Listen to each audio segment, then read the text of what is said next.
सास की बीमारी।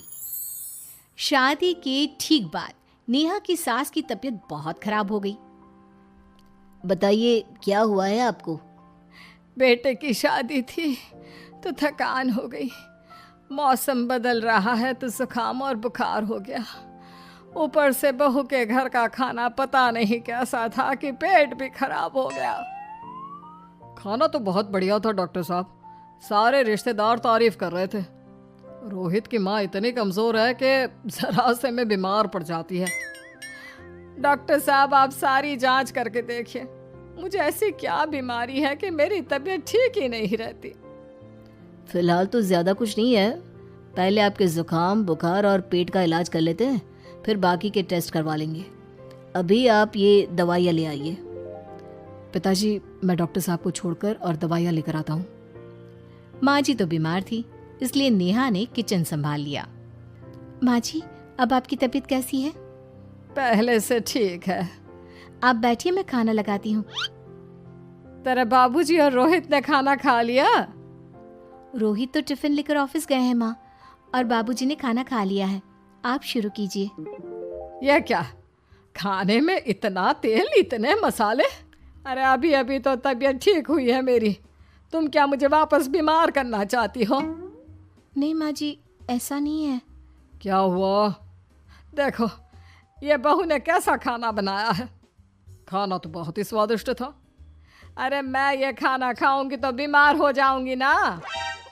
ओह हाँ, बहू को अभी पता नहीं ना तुम्हारे बारे में, रोहित समझा देगा उसे। देख बहू, अच्छे से समझ लेना कि इस घर में कैसा खाना बनता है। हाँ माँ जी, मैं समझ लूँगी, लेकिन अभी आप कुछ तो खा लो। ये खाना खा लूंगी तो कल का खाना खाने के लिए बचूंगी भी नहीं। सास की बातें सुनकर नेहा उदास हो गई। उसने रोहित के घर आती ही उससे माँ जी के खाने के बारे में पूछा। आज माँ जी ने मुझे खाने के लिए बहुत बुरा भला कहा।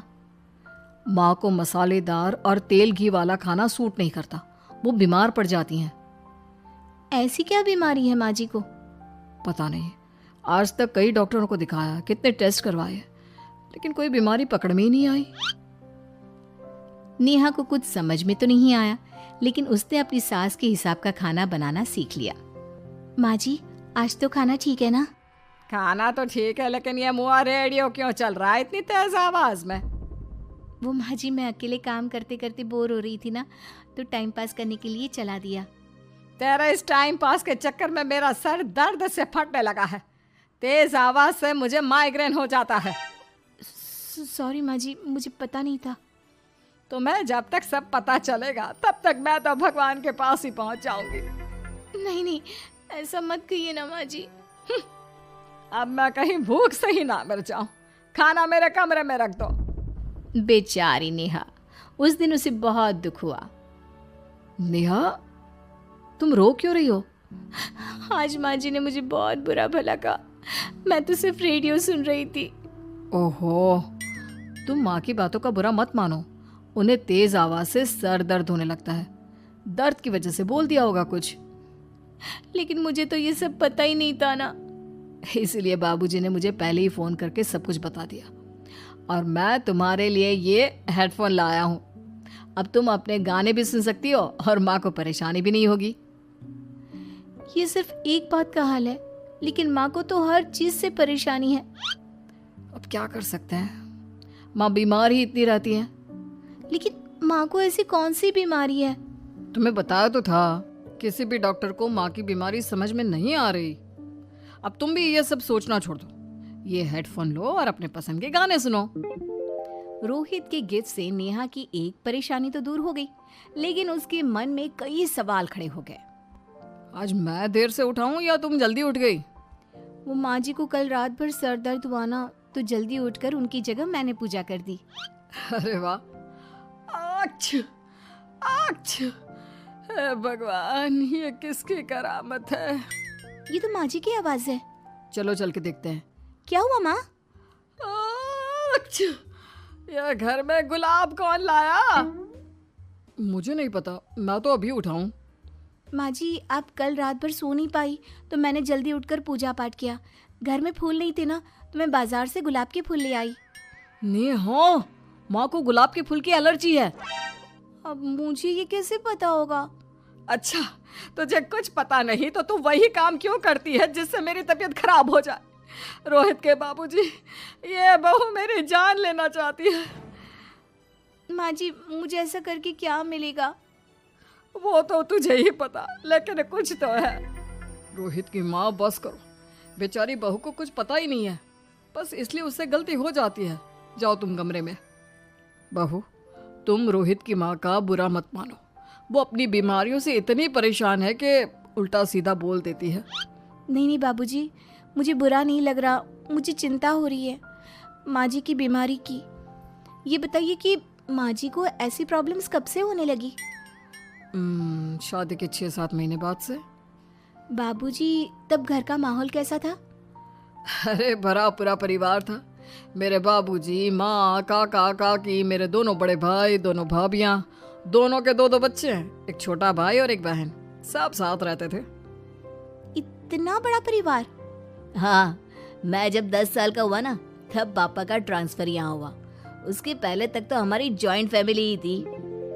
और माँ जी किस चीज़ से बीमार पड़ जाती हैं? जब तेज गर्मी हो, ठंड हो या ज्यादा बरसात हो जाए। जब माँ ज्यादा थक जाए, जैसे दिवाली पर घर की सफाई या कोई फंक्शन हो, या ज्यादा मेहमानों के आने से घर का काम बढ़ जाए। तेज म्यूजिक, तेज लाइट या ऐसे कोई तेज स्मेल आ जाए। तो माँ जी की ये बीमारी ठीक हो सकती है। कैसे? सब पता चल जाएगा। आप कल माँ जी की टेस्ट रिपोर्ट लेने जाने वाले हो ना? हाँ। तो सुनिए क्या करना है। अगले दिन रोहित माँ जी की रिपोर्ट्स लेकर आता है। माँ, बाबूजी, नेहा। अरे क्या हो गया रोहित? माँ जी की रिपोर्ट आ गई है। कुछ सीरियस है क्या? जिसका डर था वही हुआ। अरे गोल गोल बातें मत कर, सीधी तरफ बता बेटा, क्या हुआ है मुझे? माँ, आपकी किडनी, लिवर सब फेल हो गया है। आपका दिल भी कमज़ोर हो गया है।